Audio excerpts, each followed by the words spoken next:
बिहार के आईपीएस अधिकारी विकास वैभव ने बिहार को विकसित राज्य बनाने के लिए एक विशेष मुहिम शुरू की है। आपको बता दें कि विकास वैभव जो खुद बिहार से आते हैं, आज दिल्ली के भारत मंडपम में एक कार्यक्रम का आयोजन कर बिहार के लोगों को एकत्रित करने का कार्य किया।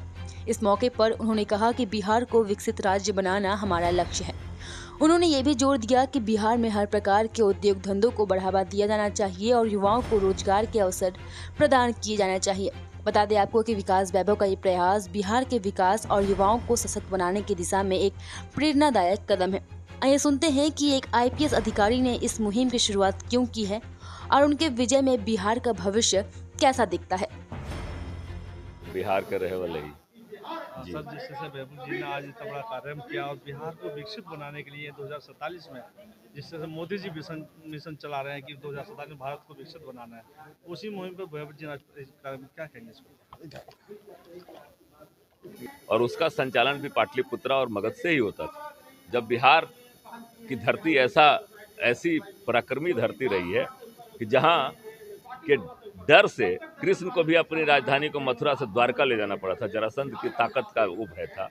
और राम राज्य में भी गृह मंत्रालय बिहार के ही पास था। जानकी माता हमारे यहाँ से ही थी और उनके शक्ति का जिस धनुष को तोड़ने के लिए बड़े बड़े लोग के पसीने छूट गए और माता जानकी बाएं हाथ से उस धनुष को जब बहार रही थी, लिप रही थी, तो उठा कर रख दी थी। ये बिहार की ताकत थी, ये महिलाओं की ताकत थी। बिहार विकसित होगा, ये बिल्कुल बिहार तो विकसित है, सिर्फ हमारी मानसिकता उस तरफ नहीं बढ़ रही है। आज बिहार में जितने इंफ्रास्ट्रक्चर हैं, आप खेल विश्वविद्यालय, इस देश का सबसे खूबसूरत खेल विश्वविद्यालय बिहार में बना है।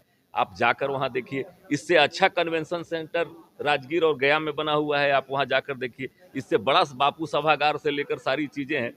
हमारे यहाँ विकास सिर्फ यही है कि हम लोगों की अपनी। चीफ कोऑर्डिनेटर लेट्स पर बिहार से आरा बिहार से मैं आता हूँ और 28 सालों से विकास वैभव जी को जानता हूँ। इधर मैं देख रहा हूँ 3 सालों से वो गजब मेहनत कर रहे हैं बिहार के लिए। अपने अवकाश के दिनों में जहाँ आईपीएस को बहुत सुविधाएं हैं, आप जानते हैं कि कोई भी आईपीएस जो है वो चाहता है आराम की ज़िंदगी में जिए। वहाँ पर ये रविवार, शनिवार या जो भी अवकाश का दिन है वो बिहार के हर जिले में जाकर युवाओं के बीच जाकर युवाओं को प्रेरित कर रहे हैं कि आपकी राष्ट्र निर्माण में क्या भूमिका होगी, बिहार की क्या भूमिका होगी, कैसे आप अपना योगदान देंगे, क्या आपकी अकाउंटेबिलिटी है बिहार के लिए। 9 करोड़ युवा है बिहार में, हमारा बिहार युवा है और उस युवा बिहार को एक मार्गदर्शक की जरूरत है। एक सामाजिक अभियान के तहत में लेट्स इंस्पायर बिहार आईपीएस विकास वैभव जी के मार्गदर्शन में चल रहा है और उसके चीफ कोऑर्डिनेटर होने पर मुझे गर्व है। और मैं आज भारत मंडपम से आह्वान करता हूं कि हमारे जो तमाम बिहार के लोग हैं, चाहे वो आईएएस है, आईपीएस है, डॉक्टर है, मजदूर हैं, वो सब इस अभियान से जुड़े और उनका एक ही उद्देश्य होना चाहिए कि हमारा भारत कैसे आगे बढ़े विश्व में। जब तक हमारा अंग बिहार ठीक नहीं होगा, हमारा भारत भी ठीक नहीं होगा। और अपने बिहार को ठीक करने के लिए हम अपने तमाम बिहार वासियों से आग्रह करते हैं कि जाति भेद लिंग सबसे अलग हटकर केवल एक जाति में बन जाए अपना बिहार। जय बिहार, जय हिंद, लेट्स इंस्पायर बिहार। कविता है, तुमर डके क्यों ना आसे तुम एकला चलो रे। इसी को फलीभूत करते हुए बिहार के जाने माने सम्माननीय आईपीएस अधिकारी विकास वैभव जी, जो अपने पदोन्नति के बारे में न सोच के, अपने उत्थान के बारे में न सोच के, बिहार के समग्र उत्थान के बारे में सोच रहे हैं। वो एक सार्थक प्रयास है, लगातार वो प्रयासरत हैं और ये अलग पूरे इंडिया नहीं विश्व की ओर भी अग्रसर है। आज उसका नमूना आपने देख लिया। भारत मंडपम में ये आयोजन एक कोई छोटा आयोजन नहीं है, एक बड़ा संकल्प है और वो जनजाति का काम कर रहे हैं। क्योंकि बिहार पहले से ही सफल था, पहले से ही उन्नत था, लेकिन कुछ उसमें कहाँ रह गई? कमी रह गई बीच में, कुछ राजनीतिक कारण। जब देश स्वतंत्र हुए, बीच में तो आपने देखा मुगलों का शासन था, फिर ब्रिटिश का शासन हुआ, उसके बाद फिर कहने का राजतंत्र था, लेकिन ब्रिटिश के अधीन हम लोग शासन कर रहे थे। जो भी हमारे राजा महाराजा थे, उनका भी योगदान सतत रहा है। जो भी राजा महाराजाओं ने जहाँ भी शासन किया, वहाँ अपनी जनता के बारे में जरूर सोचा। लेकिन देश की आज़ादी के बाद जो समग्र उत्थान होना था, वो अनुत्थान नहीं, राजनीति में जो भी नेतागण थे वो अपना उत्थान करने में लग गए, जिस कारण से समग्र बिहार का उत्थान नहीं हो पाया। हालांकि कुछ प्रयास जरूर सार्थक प्रयास हुआ था, जिसमें काटी थर्मल पावर, बरौनी में रिफाइनरी, ऐसे कुछ उदाहरण है कि कोशिश जरूर किया गया था कुछ राजनीतियों के द्वारा, लेकिन वो सफल नहीं हो सका। आज उसी को जगाने की आवश्यकता है, क्योंकि अधिकतर ब्यूरोक्रेट से लेके बैंकर्स, चाहे आप किसी भी क्षेत्र में पीएसयू, चाहे सेंट्रल गवर्नमेंट के एम्प्लॉई हो, सब जगह आप देखेंगे बिहारियों की संख्या लगभग 60+ ही होगा, कम नहीं है। भारी संख्या में बिहारी हैं और पूरे इंडिया में पूरे हर जगह हम लोग समग्र रूप से हैं। और लेकिन उसके बावजूद आवश्यक बिहार पिछड़ता नजर आ रहा है। आवश्यक वही मैं बताना चाह रहा था कि आवश्यक है बिहार वासियों को या बिहार की जनता को, जो बिहार के मूल निवासी हैं, उनको ये जताने के लिए, ये समझने के लिए कि जहाँ पर भी जो भी बिहारी हैं, जितना भी हो सके अपने समाज को उठाने के लिए अग्रसर हों। और जब वो उठेंगे, चाहे वो दिल्ली के बिहारी हों, तो बिहार ही उठ रहा है। ये सतत प्रयास होना चाहिए, यही जन जागृति की आवश्यकता है। बस मैं लखीसराय से हूँ और सर के साथ लगातार इस मुहिम से जुड़ा हूँ। और जहाँ भी कार्यक्रम होता है, हम लोग की मुहिम है कि सब जगह सफल करें। और राहुल भैया ने इस मुहिम से मुझे जोड़ा था, ये मुख्य कोऑर्डिनेटर हैं बिहार के, तो इनका भी विशेष आभारी हूँ कि इतने बड़े कार्यक्रम में इन्होंने जोड़ा। और आज दिल्ली जो है देश की धरती है, मतलब देश का ये हार्ट कहा जाता है, धड़कन कहा जाता है। और इस भारत मंडपम से एक बड़ा मैसेज हम लोग दे रहे हैं लेट्स इंस्पायर के थ्रू। और विकास वैभव सर ने जो मुहिम छोड़ी है, मैं सभी जो देश के हर एक कोने में या विश्व के हर एक कोने में जो बिहारी रह रहा है, उनसे आह्वान करूंगा कि ये जो मुहिम है 2047 तक विकसित बिहार, और तभी जा कर के विकसित भारत की परिकल्पना की जाएगी। तो सब इस मुहिम में सबकी सहभागिता हो और तभी जा कर के आज कहीं ना कहीं विकास जो बिहार का है वो धरातल पर खत्म होता नजर आ रहा है। और आपने इसकी मुहिम छेड़ी है कि बिहार को विकसित बनाना है। देखिए, बिहार का हर व्यक्ति चाहता है कि बिहार विकसित हो। कैसे हो इसके बारे में बहुत संशय है, बहुत लोग प्रयास कर रहे हैं, लेकिन मैं बिहार की मूल भावना को लेकर चल रहा हूँ। प्राचीन बिहार यदि अग्रणी था, उसका कारण उसकी दृष्टि थी। हमारे पूर्वज कुछ अलग सोचते थे। बिहार में जातियाँ तब भी थीं, लेकिन ऐसा जातिवाद नहीं था जिसमें हम संघर्ष करते हैं। यदि ऐसा जातिवाद तब रहा होता तो मगध में नंद वंश का उदय कभी नहीं होता, जो सबसे निम्न वर्ग से आते थे। और आचार्य चाणक्य भी शायद चंद्रगुप्त की जाति खोजते। तो अलग लोग हम इसलिए थे क्योंकि वेदांत की धरती रही, हर व्यक्ति में पुरुष हो स्त्री हो ईश्वर का अंश है। ऐसी मान्यता वाले हमारे पूर्वजों की जो दृष्टि थी, उन्होंने सब में जब उस रूप को देखा तो उन्होंने कहा तत्त्वमसि, तुम वही हो, अहम ब्रह्मास्मि, मैं वही, जो चारों महावाक्य है। तो आज के युवाओं को हम यही बता रहे हैं कि छोटे छोटे बंधनों से जब ऊपर उठे तो हम विश्वविद्यालयों को स्थापित कर सके, अखंड भारत के साम्राज्य का निर्माण कर सके, नए अपवाद प्रस्तुत कर सके, उस वैशाली को स्थापित कर सके जो विश्व का प्रथम गणराज्य था। उसको समझते हुए आज बिहार को आगे बढ़ाने के लिए छोटा अंशदान देना है। स्टार्टअप्स की एक क्रांति बिहार में लानी होगी। 9 करोड़ युवा हैं जिनकी उम्र 30 साल से कम है। यदि सभी को बिहार में रोजगार देना है तो सरकारी नौकरी से संभव नहीं है।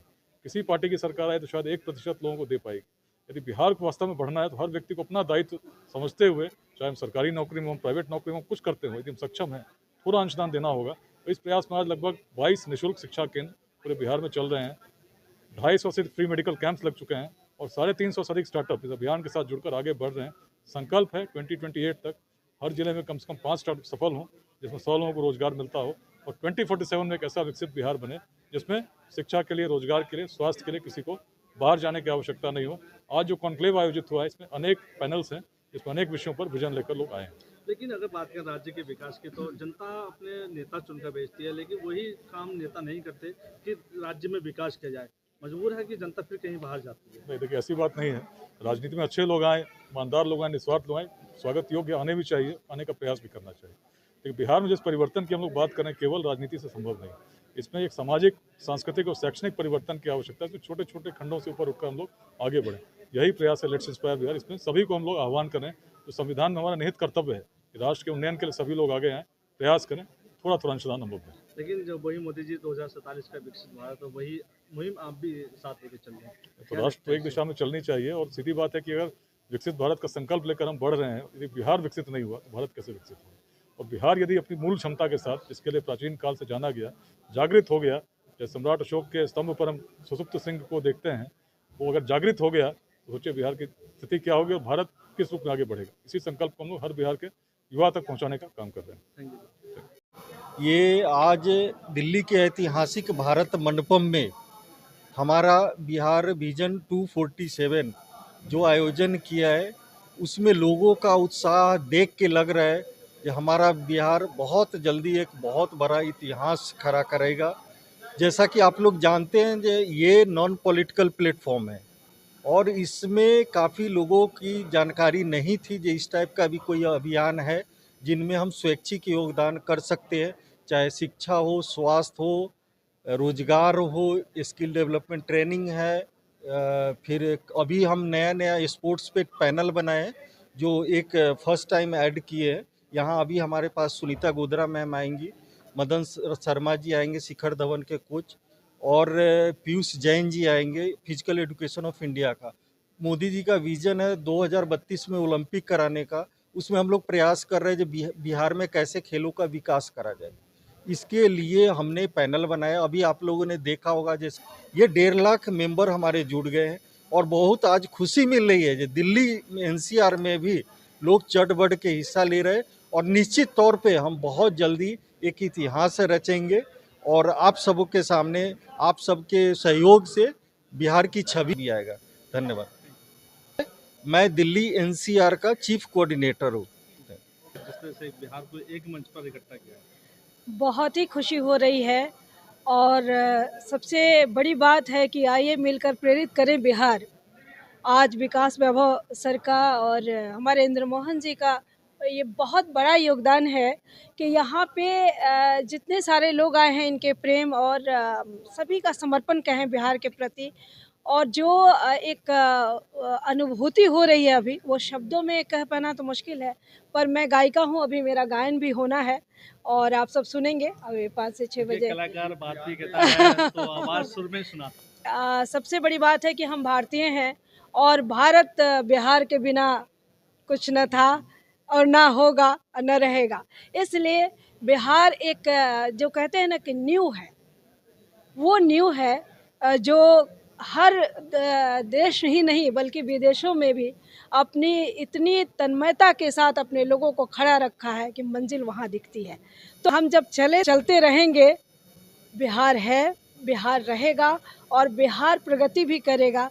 उसके लिए मैं भारत को बहुत कोटि कोटि आभार भी करती हूँ कि हमारी भारत माता जो है ऐसी ऐसी सपूतों को, ऐसी ऐसी राज्यों को और ऐसी ऐसी जो उत्कृष्ट व्यक्तित्व को जन्म दी है कि सदियों सदियों तक, बल्कि सही पूछे तो संसार अगर टिका है तो बिहार में की बहुत बड़ी भूमिका है। लेकिन उसके बाद भी बिहार विकसित विकास में बहुत पीछे रहा है।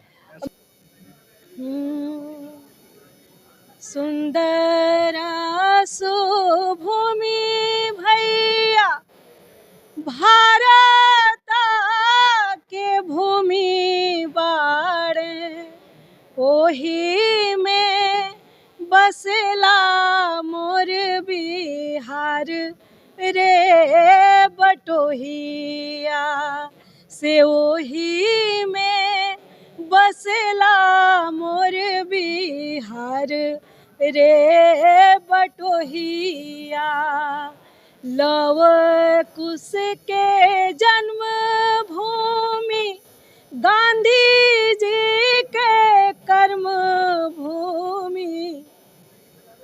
आइए मिलकर प्रेरित करें बिहार, तो आइए मिलके प्रेरित करें हम बिहार। भोजपुरी में भी तो होना चाहिए कि आइए प्रेरित करें बिहार।